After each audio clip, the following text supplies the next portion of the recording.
परमेश्वर के धन्य नाम की महिमा हो। और एक बार फिर से मैं प्रभु का आभारी हूँ जिन्होंने मुझे आज एक बार पुनः अपने श्रोताओं के सम्मुख अपने पवित्र वचन को लेकर उपस्थित होने का सौभाग्य दिया। इसलिए मैं आज एक बार फिर से शुभ दिन की कामना करते हुए मैं सार्थक वचन के अगले 14वें भाग की ओर बढ़ना चाहता हूं। और जैसा कि हम लोगों ने कल का मनन में देखा था, मैं कल का मनन में शीर्षक नहीं दे पाया था, लेकिन कल का शीर्षक प्रेम और आज्ञा था, क्योंकि प्रभु यीशु मसीह ने स्पष्ट रूप से यूहन्ना उसका 14 अध्याय का 15 वचन में उन्होंने कहा था कि यदि तुम मुझसे प्रेम करते हो तो तुम मेरी आज्ञाओं को मानोगे। और वहाँ पर हम देखते हैं कि यूहन्ना उसका 15:10 में प्रभु ने कहा कि यदि तुम मेरी आज्ञाओं को मानोगे तो मेरे प्रेम में बने रहोगे। और उन्होंने कहा कि 11 पद में, मैंने ये बातें तुम्हें इसलिए कही कि मेरा आनंद तुम में बना रहे और तुम्हारा आनंद पूरा हो जाए। और इसी के कच्छ में हम निर्गमन का पुस्तक में हम उसका 15 अध्याय और उसका हम लोग देखे थे। निर्गमन 15 अध्याय में वहाँ पर हम लोग मनन किए थे कि किस प्रकार से परमेश्वर ने जो है मतलब उन लोगों के साथ भलाई किया मारा नामक जगह में, और सब बातों में उसे खाने पीने की सब बातें की। और हम लोग ख़ास तौर से वहाँ पर मनन कर रहे थे उसका जो है 16 अध्याय का 28 वचन में। वहाँ पर प्रभु ने उनसे कहा कि तुम कब तक मेरी आज्ञाओं और व्यवस्थाओं को नहीं मानोगे। परमेश्वर यह चाहते हैं कि हम हमेशा परमेश्वर के प्रेम में, उनके अनुग्रह में बने रहें। आइए आज हम का मनन के लिए हम लोग जब देखते हैं, आज का शीर्षक हमारा है प्रेम और सेवा। जैसा कि हमारा प्रभु यीशु मसीह ने कहा कि सबसे बड़ी आज्ञा यह है कि परमेश्वर तो अपने परमेश्वर से प्रेम करना और अपने पड़ोसी से प्रेम अपने समान प्रेम करना।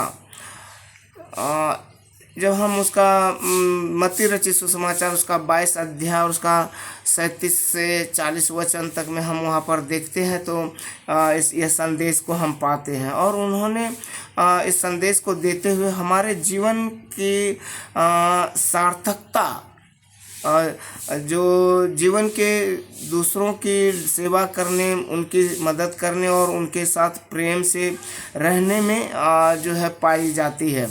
जब हम निस्वार्थ भाव से दूसरों की ज़रूरतों को पूरा करते हैं, दूसरों की सेवा करते हैं, तो हम न केवल उसके जीवन का मतलब बदलाव की ओर ले जाते हैं, न केवल उनके जीवन को हम बदलते हैं, बल्कि अपने जीवन को भी एक गहरा अर्थ देते हैं। आइए आज का मनन में हम लोग रोमियो का पुस्तक उसका जो है उसका हम लोग देखेंगे 15 अध्याय और उसका 1-2 वचन को, एक से लेकर के उसका 6 वचन तक हम लोग देखेंगे। यहाँ पर इस प्रकार से लिखा है, अतः हम बलवानों को चाहिए कि निर्बलों की निर्बलताओं को सहें, न कि अपने आप को प्रसन्न करें। हम में से हर एक अपने पड़ोसी को उसकी भलाई के लिए प्रसन्न करें कि उनकी उन्नति हो, क्योंकि मसीह ने अपने आप को प्रसन्न नहीं किया, पर जैसा लिखा है कि तेरे निंदकों की निंदा मुझ पर आ पड़ी।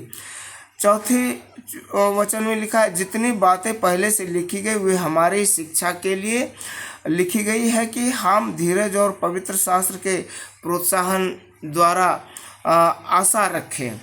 5वां वचन में लिखा है, धीरज और शांति का दाता परमेश्वर तुम्हें यह वरदान दे कि मसीह यीशु के अनुसार आपस में एक मन रहो। और अंत में 6वां वचन में लिखा है, ताकि तुम एक मन और एक स्वर में हमारे प्रभु यीशु मसीह के पिता परमेश्वर की स्तुति करो। परमेश्वर हमारा हमें इन वचनों के द्वारा हम सबको आशीष दे। हम यहाँ पर जब देखते हैं प्रभु यीशु मसीह के जीवन का स्वभाव को संत पौलुस उल्लेखित करते हुए वो यहाँ पर इन बातों को बताते हैं। जब हम उनका 3 वचन में देखते हैं, 3 वचन में वहाँ पर इस प्रकार से लिखा है, क्योंकि परमेश्वर ने मसीह ने अपने आप को प्रसन्न नहीं किया।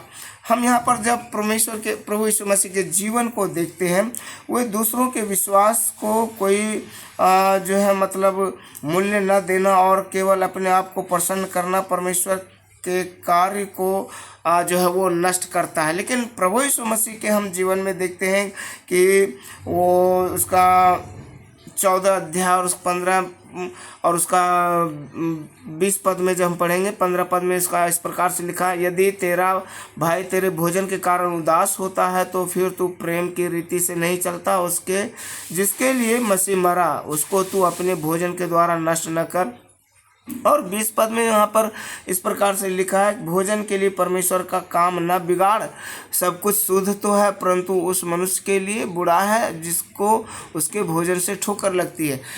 कहने का तात्पर्य यह है, एक छोटे से उदाहरण प्रभु हमें यहाँ पर अपने भाइयों को दिल में ठेस न पहुँचाना है, इसके लिए एक भोजन का उदाहरण हमारा प्रभु देते हैं। अगर किसी प्रकार का भोजन हमें करने के कारण अगर हमारे भाई के मन में ठेस पहुँचता है, हमारे भाई के मन में तकलीफ होता है, तो उस भोजन को भी मतलब छोड़ देना चाहिए या त्याग देना चाहिए। सो इस प्रकार से हम यहाँ पर देखते हैं प्रभु यीशु मसीह के जीवन में जीवन का त्याग पूर्ण हो ताकि दूसरों की सहायता से और परमेश्वर के राज्य को क्या हो वो बल मिले। यदि हमारे जीवन में कोई जिसके कारण हमारा परिवार या हमारा भाई बैक हो सकता है, पीछे हो सकता है या उनको दिल में ठोकर लग सकता है, तो उन बातों को हमें छोड़ने में भला है, जो हमारे सेवकाई को प्रभु की सेवकाई को एक ताकत मिलता है, एक बल मिलता है। पौलुस मसीह के उदाहरण को बताता है जो अपनी इच्छा के लिए नहीं जिए, बल्कि हमारा प्रभु यीशु मसीह दूसरों की इच्छा के लिए ही वो इस संसार में आया। और हम लोग देखते हैं यूहन्ना 3:16 में लिखा है, परमेश्वर ने जगत से ऐसा प्रेम किया कि उन्होंने अपना इकलौता पुत्र दे दिया। प्यारे भाई बहन, हम उस महान परमेश्वर के स्वभाव को हम यहाँ पर देखते हैं। जब हम उसका 4 पद में देखते हैं, वहाँ पर 4 पद में लिखा है, जितनी बातें पहले से लिखी गई वो हमारी शिक्षा के लिए लिखी गई है कि हम धीरज और पवित्र शास्त्र के प्रोत्साहन द्वारा आशा रखें।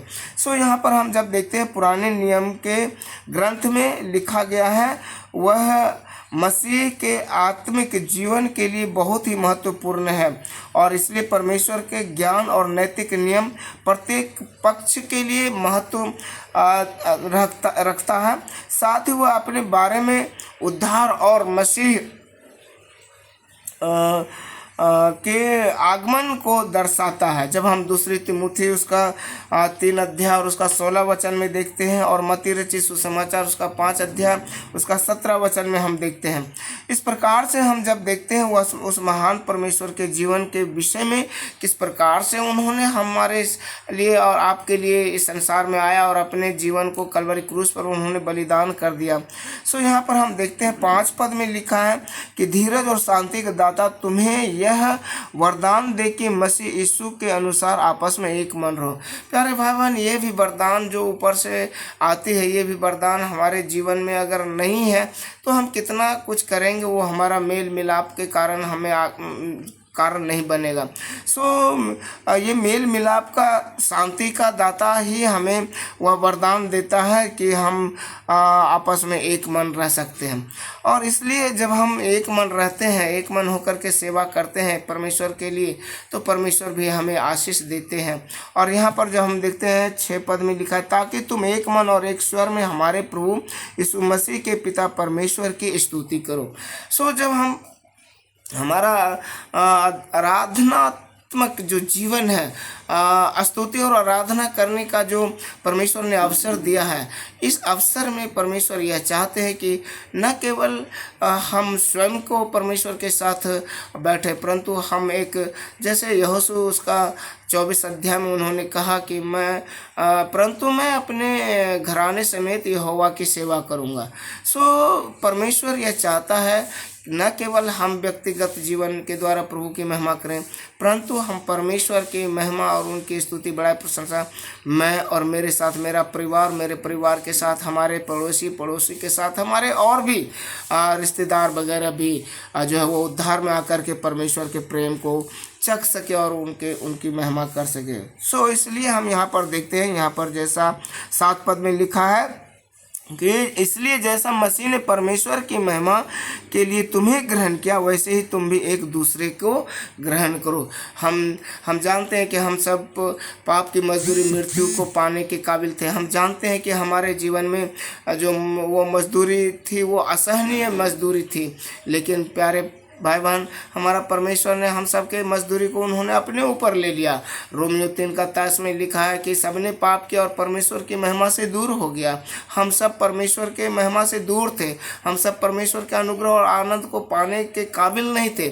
हम में कोई खूबी और कोई लियाकत नहीं है आज भी, क्योंकि राजा दाऊद इस प्रकार से कहता है, हे यहोवा प्रत्येक दिन तू मेरा बोझ उठाता है।